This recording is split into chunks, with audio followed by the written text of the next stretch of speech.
사랑합니다. 축복합니다.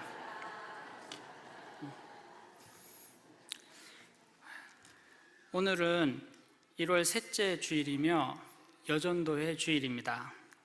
그래서 여전도 협의회가 헌신 예배를 드립니다. 이 시간을 통해서 우리는 두 가지에 대해서 한번 생각해 보고자 합니다. 첫 번째는 여전도회이고 다른 하나는 헌신입니다. 먼저 여전도에 대해서 알아보겠습니다. 애가 감이 있어요. 지금부터 조금 내용이 지루하거든요. 여전도회는 1898년 평양 널다리 골 교회에서 부인 전도회로 시작되었습니다.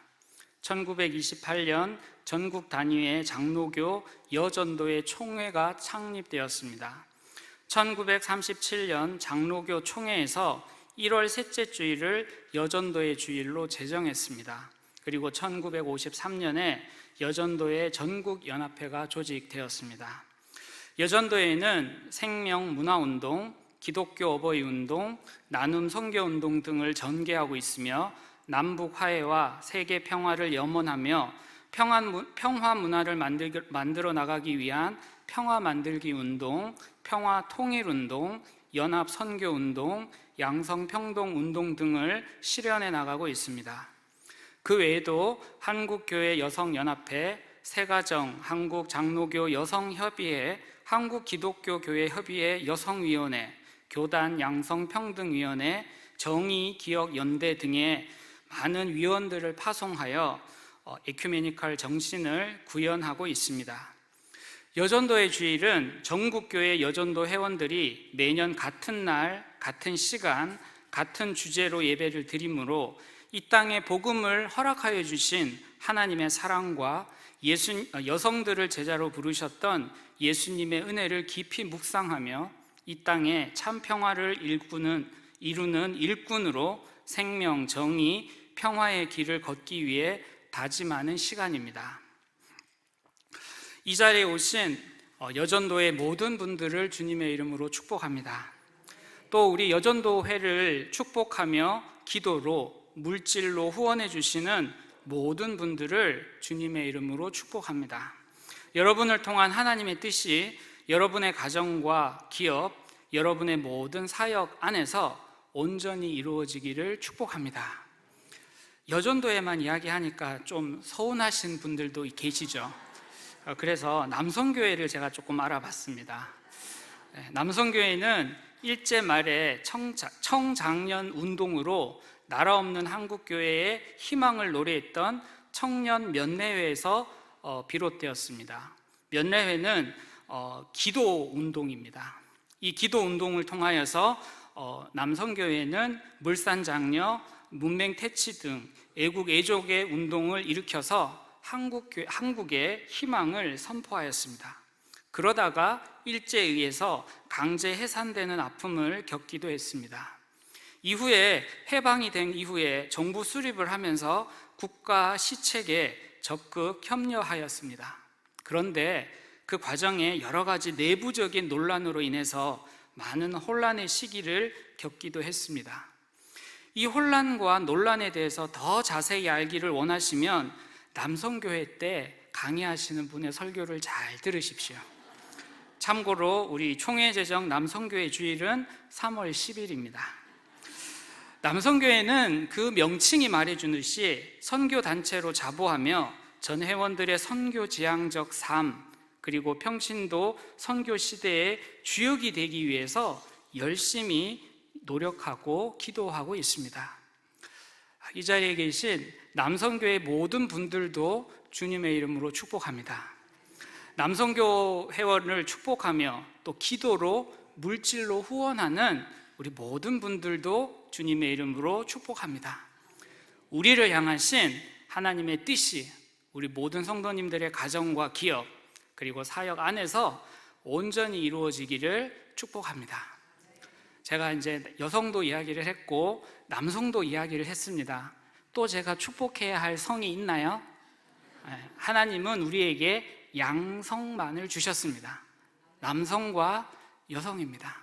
그 하나님이 주신 것을 믿음으로 잘 유지하고 지켜나가시는 우리 모두가 되기를 원합니다. 이제 다음으로 우리가 알아볼 것이 헌신입니다. 헌신의 국어 사전의 뜻은 몸과 마음을 바쳐 힘을 다하는 것, 어떤 일에 열심으로 기여하는 것을 헌신이라고 합니다.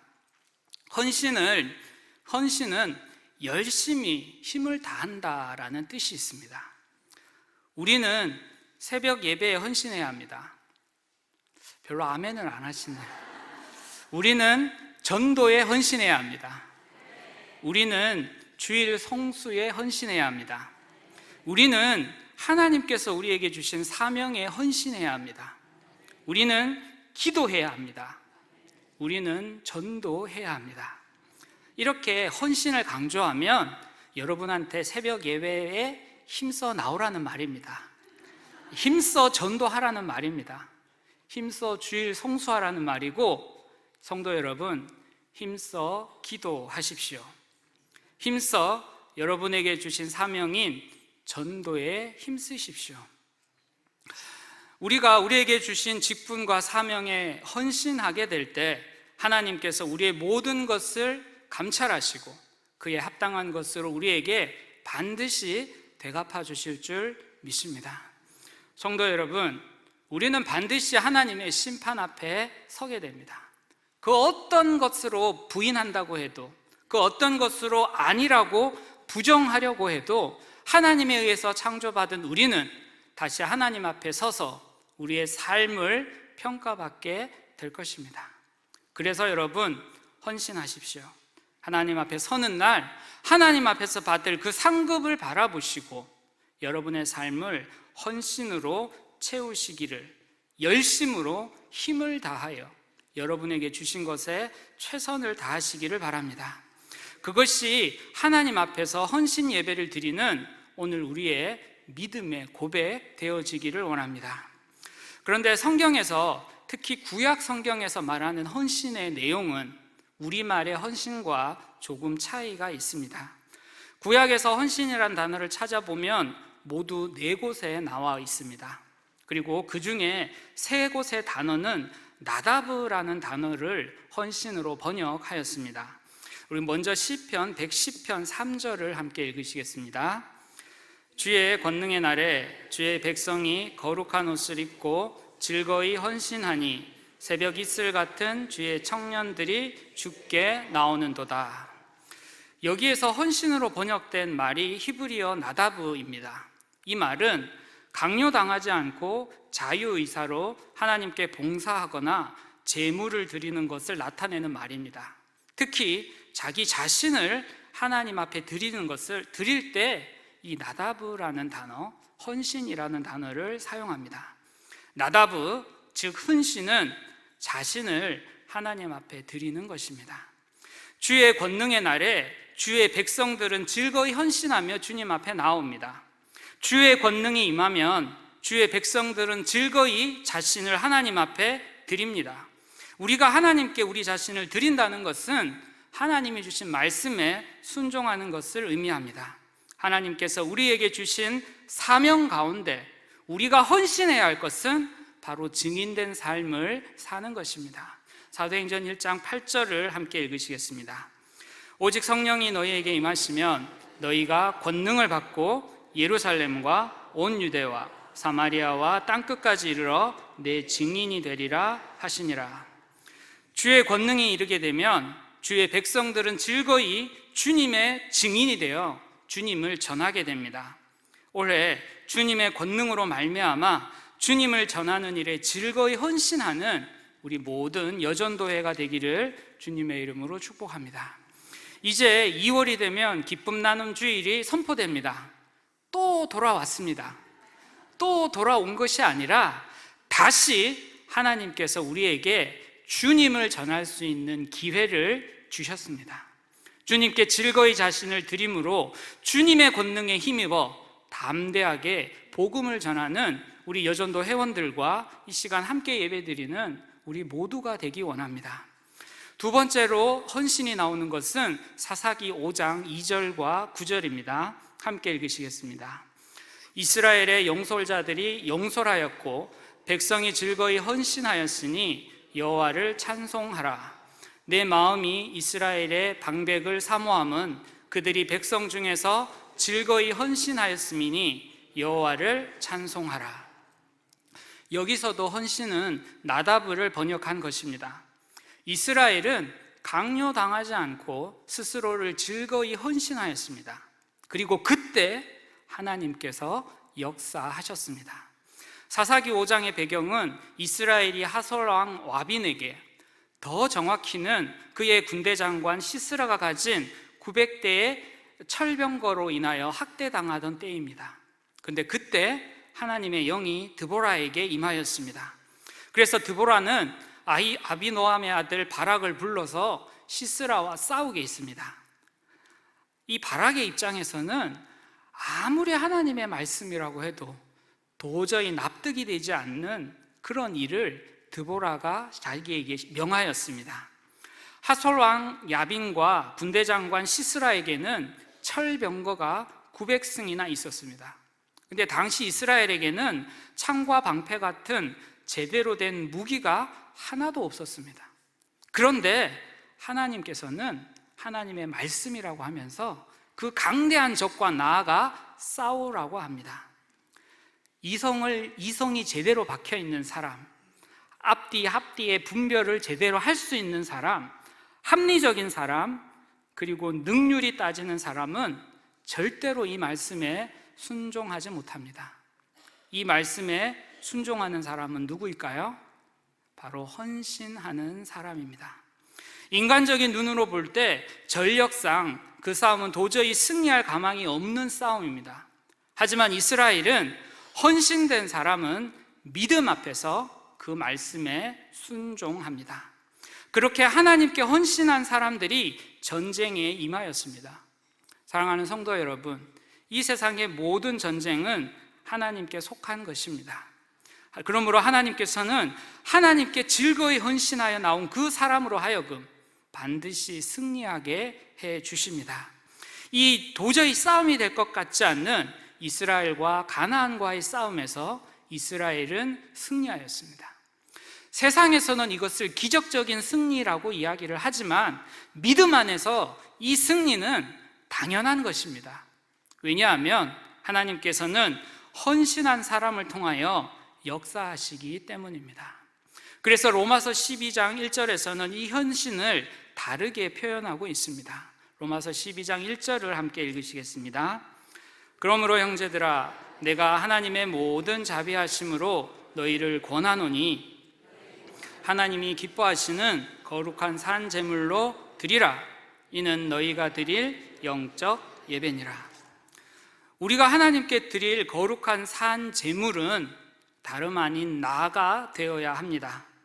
나를 하나님 앞에 즐거이 드릴 때, 내가 하나님께서 주신 사명에 즐거이 순종할 때 하나님께서는 그의 삶을 통하여 하나님의 뜻을 완성시켜 가십니다.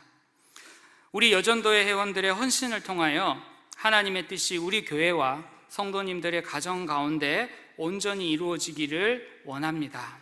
하나님의 뜻을 이루기 위하여 더욱더 헌신하는 우리 여전도회가 되기를 원합니다.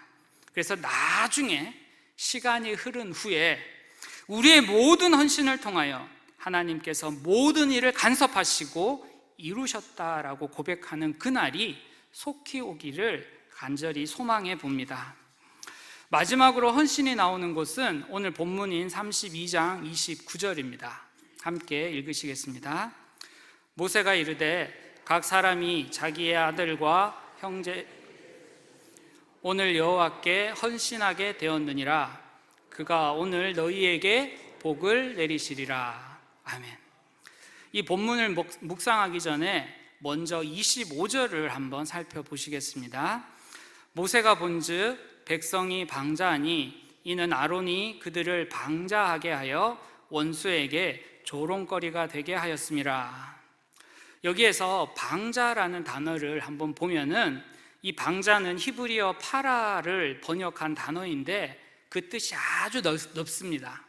그 뜻 가운데에는 벌거벗다는 뜻이 있고 내버려 두다, 상관하지 않다, 그리고 방치하다라는 다양한 뜻이 있습니다. 이 여러 가지의 뜻을 종합해 보면 파라에는 벌거벗다라는 뜻도 있지만 벌거벗은 것을 내버려 두다라는 뜻도 포함되어 있음을 보게 됩니다. 벌거벗은 것을 보면 어떻게 해야 됩니까? 손가락질하고 웃음거리로 만들어야 됩니까? 아니면 가려 주어야 합니까? 하나님의 은혜로 죄를 용서받은 우리는 당연히 우리 주변에 벌거벗은 사람이 있으면 가려 주어야 합니다. 하지만 우리가 방자하게 되면 다른 사람이 벌거벗은 것을 보게 될 때 그것을 어떻게 한다고요? 방치합니다. 내가 벌거벗은 것도 방자한 행동이지만 나는 벌거벗지 않았지만 내 곁에 누군가가 헐벗어 있고 내 곁에 누군가가 벌거벗어 있었을 때 그것을 내버려 두는 것까지도 성경은 방자하다라고 지적하고 있습니다. 이것은 하나님의 은혜를 입은 사람의 행동이 아닙니다. 아담과 하와가 선악과를 따먹고 죄를 지었을 때 하나님께서는 그들이 죄를 지었다고 그들을 정죄하고 그들을 에덴 동산에서 즉시로 추방하지 않으셨습니다. 그들에게 가죽 옷을 지어 입히심으로 아담과 하와의 부끄러움을 가려 주셨습니다. 우리는 하나님께서 우리의 부끄러움을 가려주지 않으면 살아갈 수 없는 존재입니다. 우리는 결코 방자하게 행동해서는 안 됩니다. 내가 벌거벗어도 안 되겠지만 우리 주변에 벌거벗은 사람이 있다면 먼저 그를 가려 주어야 합니다. 여행을 하다 보면 아름다운 강을 보게 됩니다. 그 강이 아름다운 것은 거기에 물이 가득 차 있기 때문입니다. 만약에 강에 물이 다 빠져서 강바닥이 드러난다면 그래도 그 강이 아름답다고 할 수 있겠습니까? 결코 강바닥이 드러난 강은 아름답지 않습니다.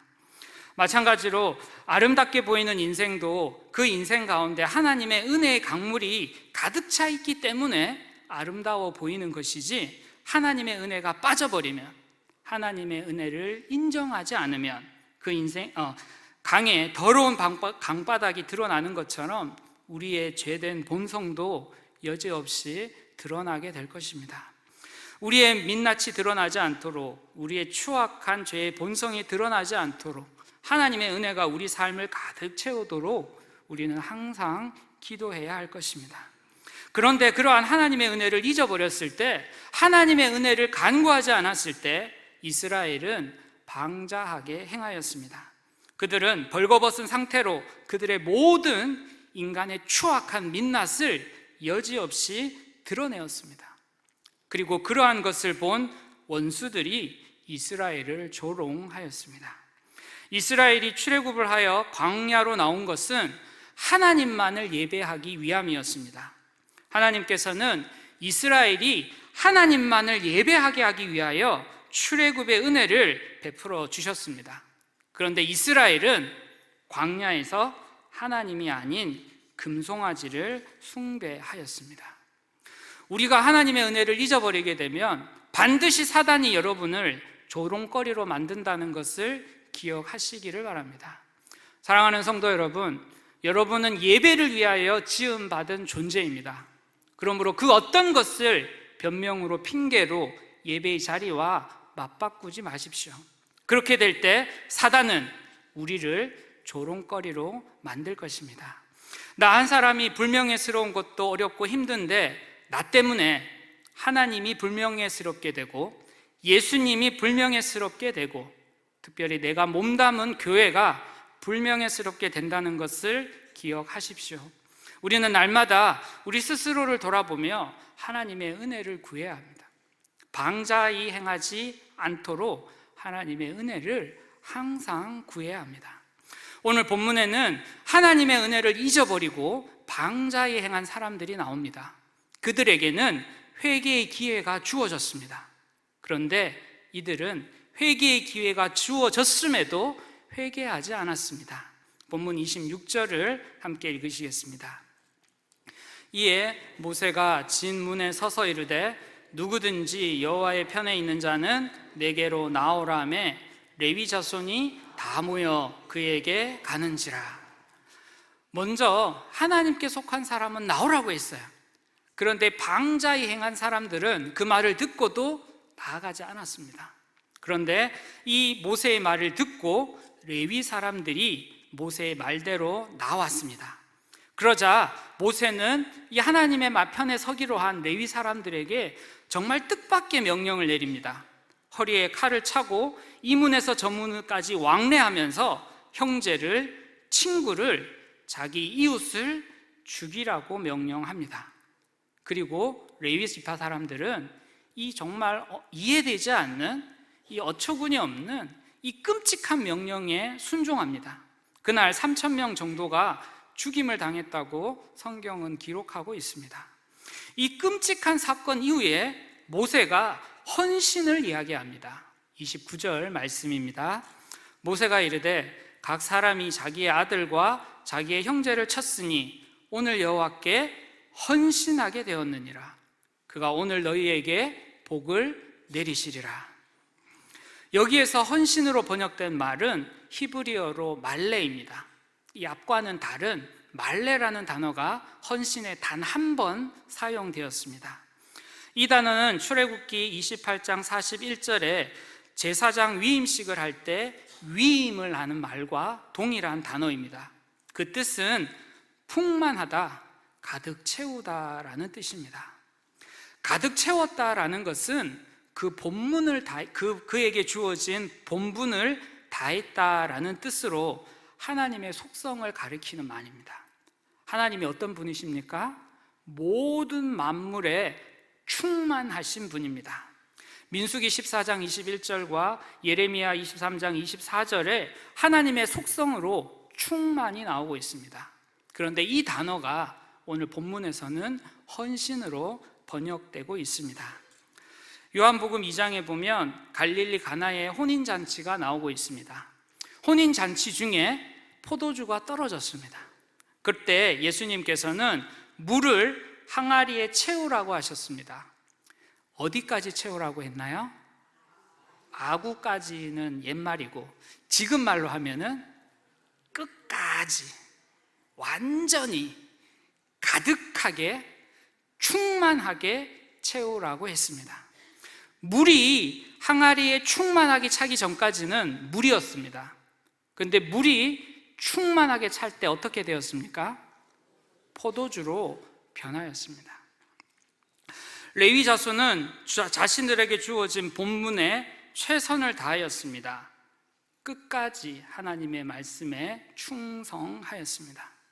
그들은 하나님의 말씀에 헌신하였는데 한 사람을 죽이고 그의 피로 멈춘 것이 아니라 하나님께서 이제 됐다, 이제 그만하면 충분하다 할 때까지 그의 형제들을 치고 죽이고 또 피를 흘렸습니다.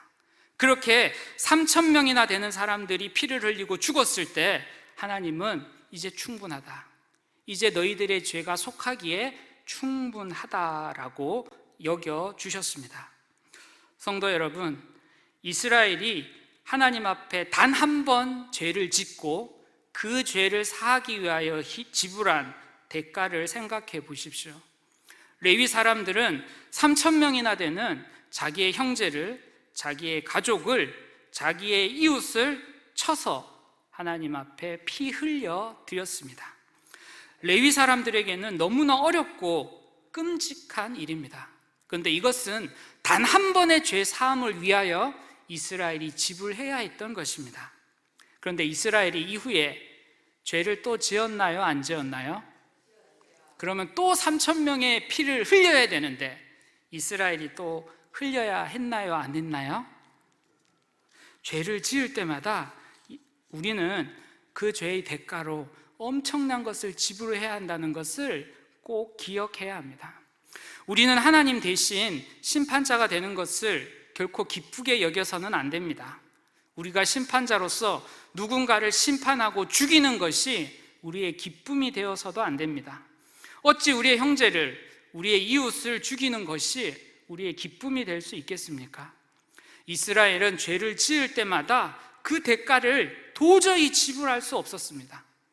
그래서 하나님께서는 그 모든 죄의 값을 예수님으로 하여금 지게 하셨습니다. 예수님의 입장에서는 아무 죄 없이 그 모든 것을 몸으로 받아내셔야 했지만, 그 죄의 저주를 받으셔야 했지만, 그것이 우리에게는 복이 되었습니다. 레위 사람은 3,000명이나 되는 죄인을 죽임으로 하나님과의 관계를 회복하였습니다. 그리고 우리는 예수님을 믿는 믿음으로 인하여 하나님과의 관계를 다시 회복하게 되었습니다.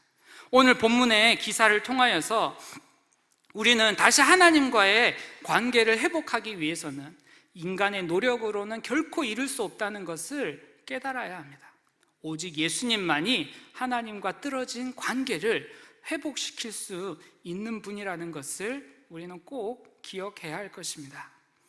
사랑하는 성도 여러분, 여러분의 인생 가운데 복은 무엇입니까? 부자가 되는 것입니까? 성공하는 것입니까? 명예로워지는 것입니까? 하나님과의 관계를 바로 하는 것이 진정한 복입니다. 여러분의 삶 가운데 하나님과의 관계가 회복되는 진정한 복된 인생을 여러분이 살아가시기를 원합니다. 그러기 위해서는 하나님과의 관계를 위하여, 여러분이 거룩을 위하여 단호하게 결단해야 하는 것이 있습니다. 오늘 성경은 헌신하기를 다짐하는, 하나님 앞에 거룩하기를 원하는 여러분들이 결단해야 하는 것을 기록하고 있습니다. 30절 말씀을 함께 읽으시겠습니다. 이튿날 모세가 백성에게 이르되 너희가 큰 죄를 범하였도다. 내가 이제 여호와께로 올라가노니 혹 너희를 위하여 속죄가 될까 하노라 하고, 여기에서 속죄라는 말은 대속의 의미입니다. 예수님이 대속 제물이 되셨습니다. 모세도 죄를 지은 이스라엘을 대신하여 그들을 대속하기 위하여, 속죄하기 위해서 하나님 앞으로 나아갑니다. 그리고 하나님 앞에 간절한 마음으로 간구합니다.